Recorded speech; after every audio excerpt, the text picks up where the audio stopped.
Good morning worldwide. Ayan. Ito yung mga service namin. Kami papasyal dito. Ayan. Napakagandang lugar. Wow! Wala kang maririnig dito kundi huni ng mga ibon. Saka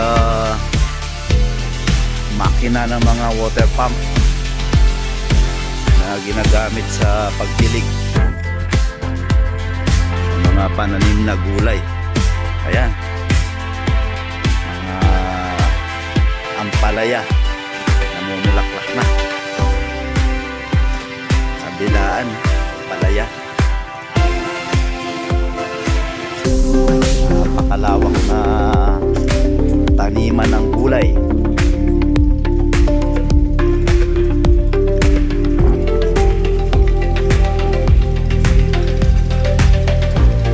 Naman sa side na to puro sibuyas naman. Yan, makikita nyo hanggang dulo yan, puro sibuyas.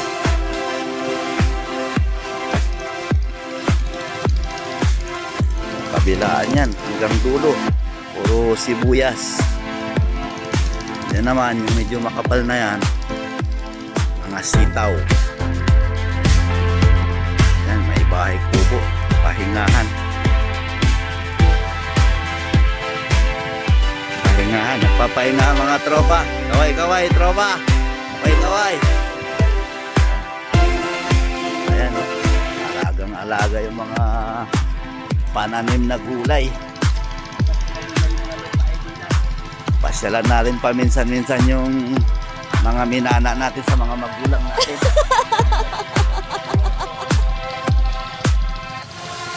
Ito, kamatis. Lalaki ng bunga. Sus. Ayan o. Ayan, hanggang dulo yan. Kamatis yan. Magandang umaga po. Alagang-alaga po natin sila kung mga ilang buwan pa bago ma-harvest. Mga ilang buwan pa po yan bago ma-harvest.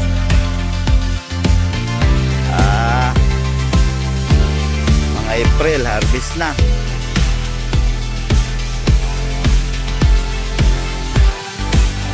Maynila po. Napasyal kami rito.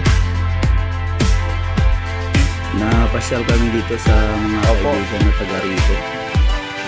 Opo. Opo. Dito po muna kami. Opo.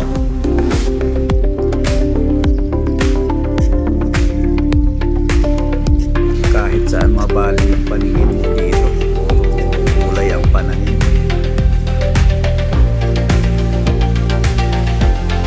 Lawak ng mga pananim. Ito, pinadaanan ko. May pilapi lang pero puro sibuyas. Naiwan na ako ng mga tropa. Pupuntahan ko muna sila. May mga fertilizer na yan.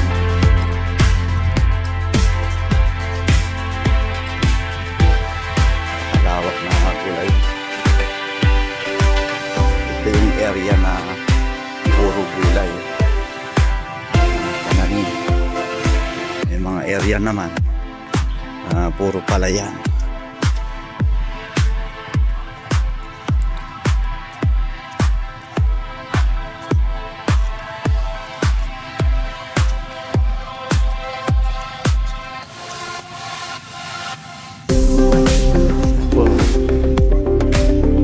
Alagang-alaga yung mga pananim nila. Tingin ko dito pagka gising ng mga taga rito, diretso na rito sa mga pananim nilang gulay.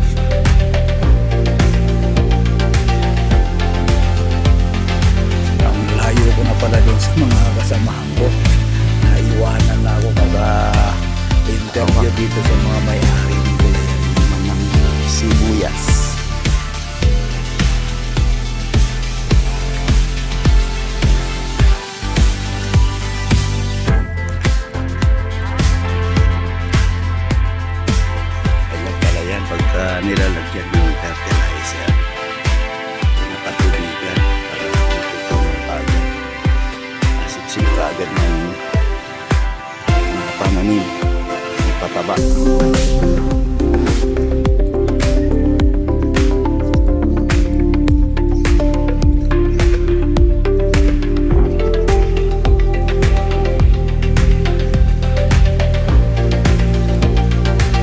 Ayun, naririnig ko na Sila. yung boses ng mga Ito lasong. naman, mga kamatis.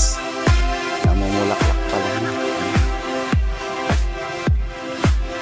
Nagtatawanan ng tropa. Nandito sila. Nandito yung mga harvesting team. Ayan oh.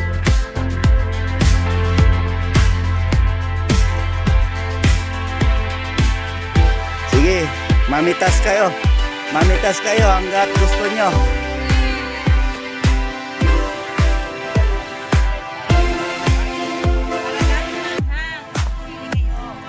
So, ayan oh. Mga tropang hindi kagwapuhan at saka hindi kagandahan, nag-harvest na. Sili naman yung hinaharvest nila. Yan.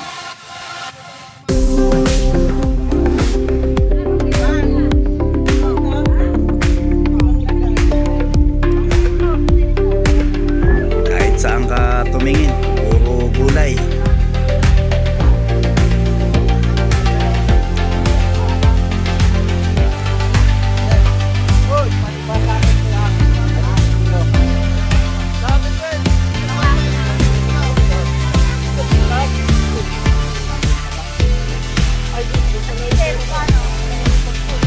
Nagtatanungan na ng presyo kung magkano kilo.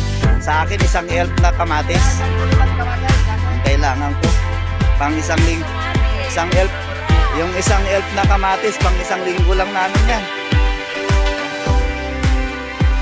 Ayan oh. Sige, pitas lang kayo. Pitas lang kayo.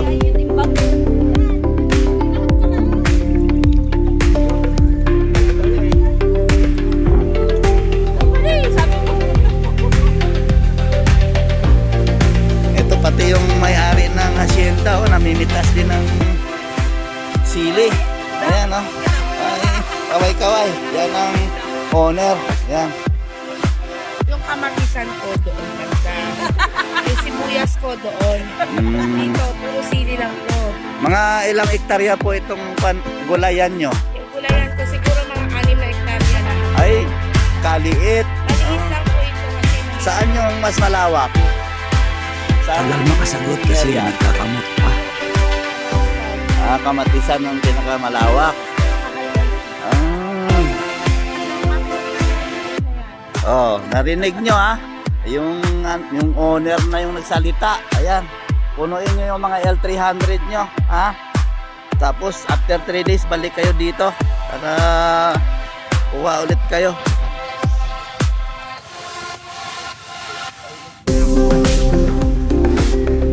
Ito na yung lupain na na-invest ko sa pagbablog ko. Hindi ko to pinapakita sa inyo para ipagyabang, kundi para ma-inspire kayo. Baka gusto nyo rin mag-vlog. Thank you for watching guys. Hanggang sa muli.